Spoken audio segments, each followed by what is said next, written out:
Taste the Daily. Dharmapuri மாவட்டம் நல்லம்பள்ளி வாரச்சந்தையில் ஆடிப்பெருக்கு விழாவை முன்னிட்டு 2 கோடி ரூபாய்க்கு ஆடுகள் விற்பனை நடைபெற்றுள்ளது. கடந்த வாரத்தை விட 1000 முதல் 1500 ரூபாய் வரை விலை உயர்ந்து 2000த்திற்கும் மேற்பட்ட ஆடுகள் 2 கோடி ரூபாய்க்கு விற்பனையானதாக வியாபாரிகள் தெரிவித்துள்ளனர். திருப்பத்தூர் மாவட்டம் காட்டேரி பகுதியைச் சேர்ந்த குணசீலன் என்பவர் உடலில் காயங்களுடன் மர்மமான முறையில் உயிரிழந்து கிடந்துள்ளார்.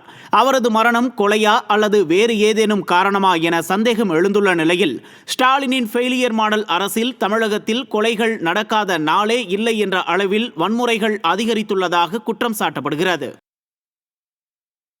காஞ்சிபுரம் மாவட்டம் ஸ்ரீபெரும்புதூரில் சாலையின் நடுவே சேதமடைந்துள்ள பாதாள சாக்கடை மூடிகளை சீரமைக்க வேண்டும் என பொதுமக்கள் வலியுறுத்தியுள்ளனர். ஸ்ரீபெரும்புதூரில் இருந்து குன்றத்தூர் செல்லும் நெடுஞ்சாலை கடந்த 2 ஆண்டுகளுக்கு மேலாக சீரமைக்கப்படாமல் உள்ளது.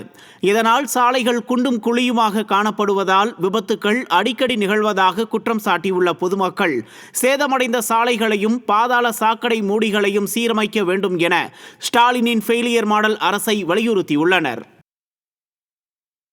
திருச்சி மாவட்டம் பேரூர் சுற்று வட்டாரத்தில் அரசு நிலத்தில் இருந்த பல லட்சம் மதிப்பிலான மரங்கள் வெட்டி விற்பனை செய்யப்பட்டதாகவும் இதனை தட்டி கேட்ட மக்களுக்கு ரமேஷ், மகாவிஷ்ணு ஆகியோர் கொலை மிரட்டல் விடுத்ததாகவும் கூறப்படுகிறது. உரிய நடவடிக்கை கோரியும் முசிறி கோட்டாட்சியரிடம் மனு அளித்த மக்கள் ஸ்டாலினின் ஃபெயிலியர் மாடல் அரசில் இயற்கை வளங்கள் அளிக்கப்படுவதாக குற்றம் சாட்டினர். வேலூர் மாவட்டம் பேரணாம்பட்டில் விவசாய கடன் பெறுவதற்கு தடையில்லா சான்று வழங்க கட்டணம் வசூலிப்பதை கண்டித்து தமிழக விவசாயிகள் சங்கம் சார்பில் கண்டன ஆர்ப்பாட்டம் நடைபெற்றது.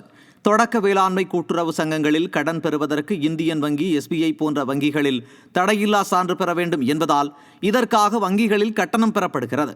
கட்டணம் பெறக்கூடாது என வங்கிகளில் கோரிக்கை மனு அளித்தும் நடவடிக்கை எடுக்காததால் தமிழக விவசாய சங்கம் சார்பில் SBI வங்கி முன்பு கண்டன ஆர்ப்பாட்டம் நடைபெற்றது.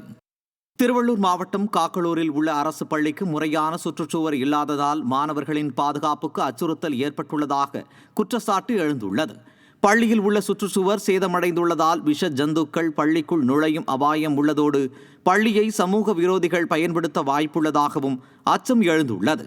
கும்பகர்ண உறக்கத்தில் உள்ள பள்ளி கல்வித்துறை பள்ளிக்கு சுற்றுச்சுவர் அமைக்க வேண்டும் என கோரிக்கை எழுந்துள்ளது.